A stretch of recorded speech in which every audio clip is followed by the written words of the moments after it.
Howdy folks, and welcome to World of Tanks. Did I just say howdy folks? Okay, I didn't mean to do that the way I say g'day folks. Oh, I've been saying howdy to people too much lately again. And I've been listening to jingles one too many times. He normally says that and it's his intro and I just stole it, so yeah, whoops. Oh well, too bad. Well, here we are. This is the E75. I only played this battle today, basically, well, yesterday when this video gets released, basically. As you can see, Harlequin has actually returned. Now, I haven't seen Harlequin for a good couple of months now. He's been very busy. With family things, he's been doing a lot of travelling and all sorts of bits and pieces and getting organised for a lot of things that he's been doing lately. So yeah, he hasn't played a lot of tanky tanks, but he's come back, and well, this is one of the battles that him and I actually played together. Now, Corella is not the friendliest map. 49% win rate is what we're being told, and I'm being trolled here. I want to hit that E100, Jagdpanzer E100 so bad. Oh, bounce my first shot. Okay, and this is the reason I brought this map up. Now, I do have the upgrade turret. I do have the upgraded tracks and all other bits and pieces on this thing. The only thing I don't have is the gun, and the tier 8 Tiger 2 top tier gun trolls me as something chronic in a position like this where I'm hull down and everyone else is hull down, and that's the biggest problem I have all the time. But that's not a bad thing to cringe about. Opportunities do come up, and when they do come up, you can do damage. You just got to wait and be patient. I saw the mouse and went, oh, this could be interesting, and then I bounced the mouse. I went, this is actually a decent position for me to be in. I have just bounced 2 incredible shots. Track's just eating another shot. So, all in all, the position I've got myself into, where I've just lifted the front up ever so slightly, is good, except the mouse just penetrated me, which is where I adjusted myself ever so slightly to just create a bit more of an angle for him. I don't really need the mouse to be chewing me to pieces in this kind of a position. I want to be able to use my tank to my advantage, not what other people want.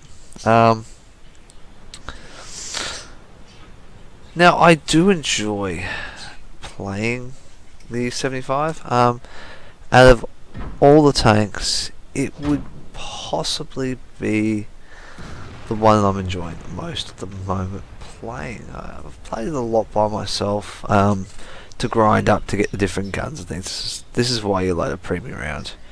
For that moment, just to guarantee a good smack on a mouse or even an E100. That's probably why I carry premium rounds. Carrying 15 premium rounds is a lot of rounds. I do waste a fair bit of gold trying to shoot this mouse again. I know that the way he is there at the moment, it's just so hard. I do fire 2 shots and went, yeah, 2 shots is enough. I'm not going to waste any more time on this mouse. And it's just not worth me wasting my gold and my credit. So, and that's just the way it goes sometimes. I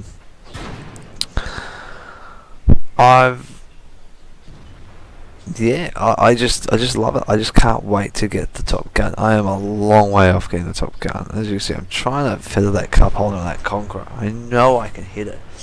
I'm just having so much trouble. And you know what? I saw the STI move up, and I thought, you know what? I can do this. And unfortunately, that shot went straight through. I keep moving up. I thought, you know what? I'm going to go over and I'm going to get the Conqueror. But I didn't do it as quick as I would have liked to have. I got held up here with Harlequin. I don't know why I stopped. I should have just kept going, but I didn't. I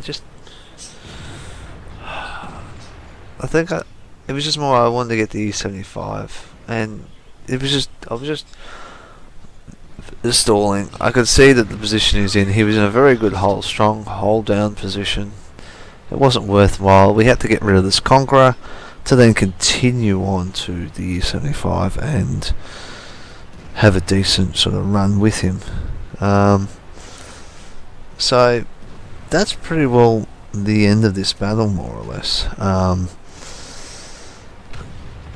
As you can see, he's been taken out now. We've cleared out this bottom row, and we're looking great for numbers. So much for a 43%er.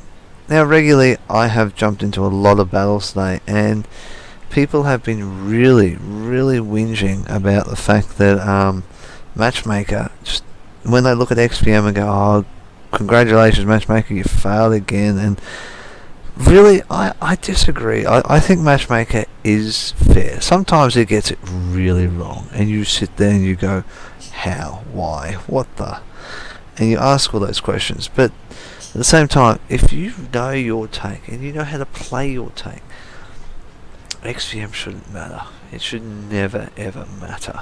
And that's what I look at all the time. So yeah, it's only that Waffenträger E100, so keeping it traditionally short and sweet is something I do endeavour to do, but not tonight. 6.5 minutes, yeah, not quite long enough. So I have got another battle that I played earlier on steps. So here we go. Let's go over the steps.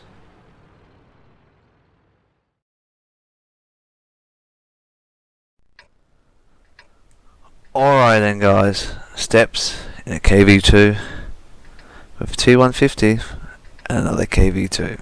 Now, you've all seen what Kaz and I are like in our KV2s. Harlequin was on here today, and he's actually got himself the T150. Now, I am looking forward to getting a T150. I actually have it unlocked in my garage. Only problem is I actually don't. I haven't bought it. Pretty much. Kaz really likes the T150. It's probably one of the more balanced tanks in his opinion at tier 6. The gun is pretty well spot on to what it needs to be, and the armor on it is absolutely brilliant. It's pretty well like it's like a KV. It's KV1 armor, but it's 90 mils on the front and the side, so it's actually pretty good at tier 6. Like, you can't get better than that. Now, I was a bit jealous there. That Type 59, 59, yeah, no, 58. My bad. Sorry, 58. Giving Kaz the old pushy dushy up the hill there and up to the front. It's like, yeah, now I'm behind, but that's okay. The whole strategy of this was the T150 to take the front. Now, Ryan didn't listen exactly to our instructions. At the start we said we're going to push up around this left hand side, and yeah, caught on fire. Yes, the T150 got caught on fire. It wasn't looking like a great start. So Kaz and I have pulled up nice and snuggly up to this corner. I've said I am focusing on the Easy 8. As you can see, that's a pretty decent clutch shot. But I got it nonetheless. So that took off the high road damage. I'm reloading. I've just bounced off the KV1. Or the KV1's bounced off me, I should say. Which is good. Lets me know I'm still strong. I love a good strong tank.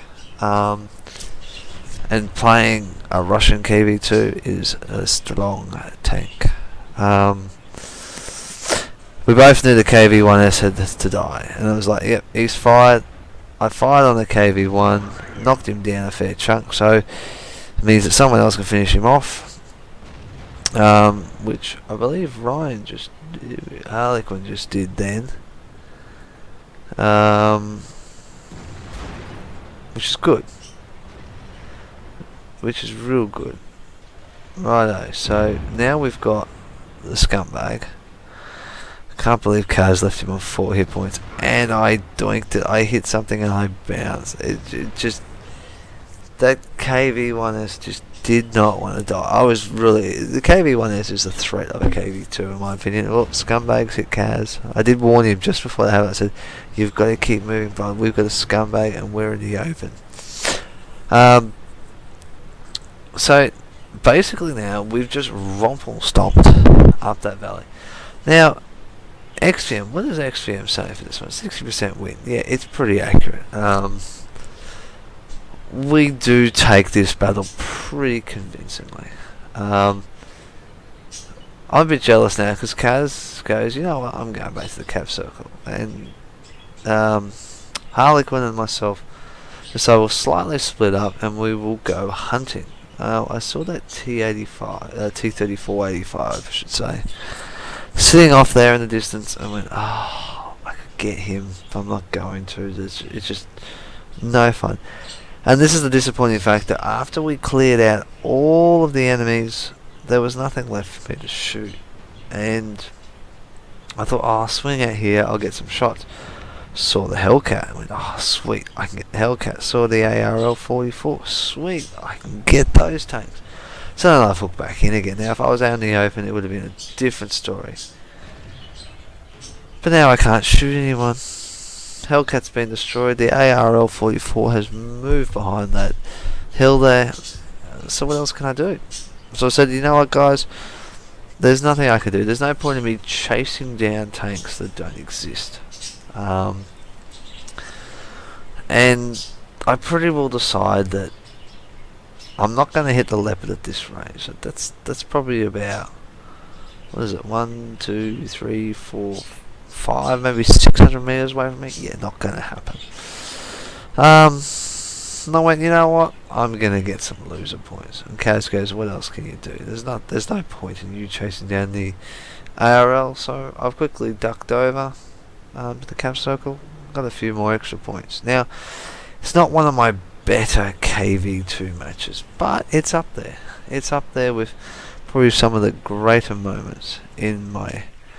well, not the greatest moment. It was just one of those moments where working with Kaz, working with Harlequin to get round that corner back there and have a strategy from the word go for our platoon, how we're going to do it, it just worked. And can't think of it, the battles we all played today, like Harlequin's a pretty decent player. He's played a lot of solo playing, so he's a lot like Kaz and myself, where we play a lot of solo, but we've played him and I have played a lot of platooning. We dominantly platoon together.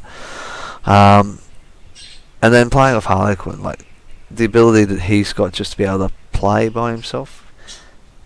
At least I'm not saying play with himself. That'd be just disastrous. But I just said it then, so it's probably going to be disastrous. It is good. So that's it, guys, for another a boom time session. Not really much for boom time.